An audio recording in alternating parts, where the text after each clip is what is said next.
तो आज हम चलते हैं फिरोजाबाद की रंग बिरंगी गलियों में, एक ऐसी जगह जहां कांच की चूड़ियां सिर्फ पहनने की चीज नहीं बल्कि एक पूरी की पूरी विरासत है।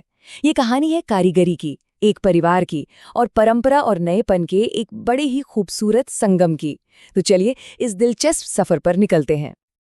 देखिए, ये सिर्फ कांच की चूड़ियां नहीं है, ये तो एक जीती जागती विरासत है, एक ऐसी कला जो पीढ़ियों से चली आ रही है, लेकिन अब इसे एक नए दौर की, एक आधुनिक चुनौती का सामना करना पड़ रहा है। तो हमारी ये कहानी है उत्तर प्रदेश के फिरोजाबाद की, एक ऐसा शहर जिसे लोग प्यार से चूड़ियों का शहर भी कहते हैं। कहते हैं कि यहाँ की हवा में कांच की खनक घुली हुई है और हर घर में कांच की चूड़ियां बनाने की एक बहुत ही पुरानी, एक समृद्ध परंपरा है। सही मायनों में फिरोजाबाद की असली पहचान ही इसकी चूड़ियों से है और यहीं हमारी मुलाकात होती है रवि से। रवि एक बहुत ही कुशल कारीगर हैं जिनका परिवार कई पीढ़ियों से इसी कला को सहेजता आ रहा है। उनकी जिंदगी और उनका हुनर दोनों ही इस शहर की आत्मा का एक अहम हिस्सा हैं। जरा एक बार रवि की वर्कशॉप की कल्पना करके देखिए। हवा में पिघले हुए कांच की वो गर्मी, चूड़ियों की खनकती आवाज और कारीगरों की आपस में होती धीमी धीमी बातचीत की गूंज। यहाँ बनने वाली हर एक चूड़ी सिर्फ एक गहना नहीं होती, बल्कि वो शहर की संस्कृति और कारीगरों के हुनर का एक जीता जागता सबूत होती है। तो चलिए अब जरा उस जादू को और करीब से देखते हैं जिससे ये खूबसूरत चूड़ियां बनती हैं। ये सिर्फ कांच को आकार देने जैसा आसान काम नहीं है, बल्कि ये तो हुनर और धैर्य का एक अद्भुत मेल है। देखिए, ये जो 4 स्टेप्स का प्रोसेस है, ये दिखने में जितना आसान लगता है ना, उतना है नहीं। इसके लिए सालों का तजुर्बा और गजब का हुनर चाहिए होता है। कांच को पहले भट्टी की तेज आग में तपाना, फिर उसे बड़ी सावधानी से आकार देना, उस पर सुंदर रंग और डिजाइन चढ़ाना और फिर आखिर में उसे ठंडा करना। हर एक कदम पर बिल्कुल सटीकता चाहिए। और इन चूड़ियों के रंग, वो भी क्या कमाल के होते हैं। गहरे लाल और नीले से लेके हल्के पेस्टल रंगों तक, हर तरह के रंग। इन पे पारंपरिक भारतीय डिजाइन बनाए जाते हैं जो इनकी खूबसूरती में 4 चांद लगा देते हैं। और हाँ, दिवाली के समय तो इनकी मांग बहुत ज्यादा बढ़ जाती है। आखिर ये रोशनी और खुशी के त्योहार का एक जरूरी हिस्सा जो है। लेकिन जैसा हर कहानी में होता है, यहाँ भी एक मोड़ आता है, एक चुनौती जो 2 पीढ़ियों की सोच के टकराव से पैदा होती है।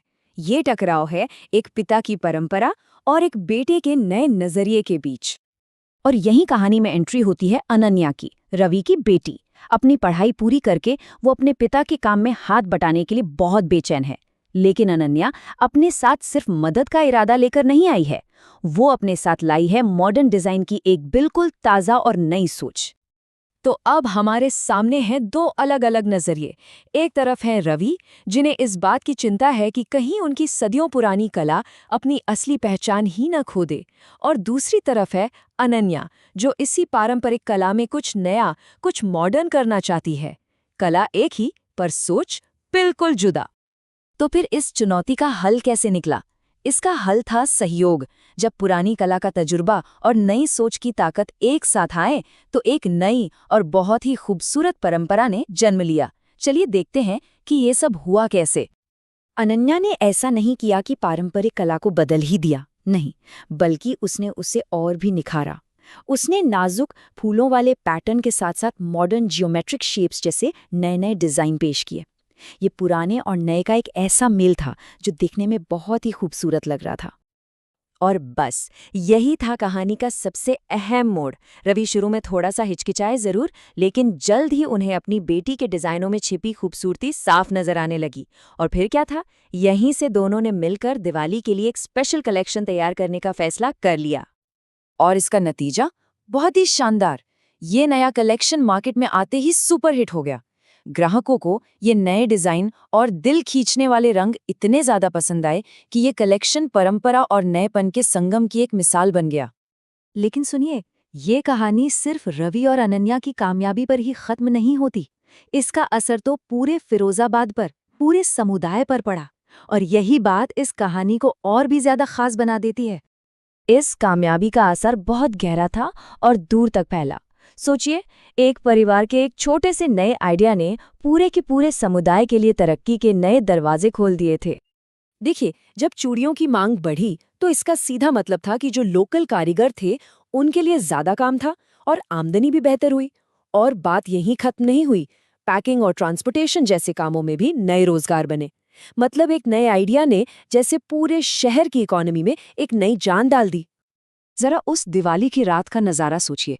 फिरोजाबाद की गलियां दियों से जगमगा रही थीं और हर महिला के हाथों में उसी नए कलेक्शन की चूड़ियां चमक रही थीं। ये रवि और अनन्या के लिए सिर्फ गर्व का एक पल नहीं था, बल्कि ये उनकी कला की, उनकी मेहनत की असली जीत थी। तो रवि और अनन्या की ये कहानी हमें एक बहुत ही जरूरी सवाल के साथ छोड़ जाती है। क्या किसी परंपरा को बचाने का मतलब ये है कि उसे बिल्कुल भी ना बदला जाए, या फिर उसे नए विचारों के साथ मिलाकर समय के साथ आगे बढ़ाया जाए? जरा सोचिएगा, हमारी और कौन कौन सी ऐसी कीमती परंपराएं हैं जिन्हें नए विचार न सिर्फ बचा सकते हैं बल्कि उन्हें एक नई जिंदगी भी दे सकते हैं।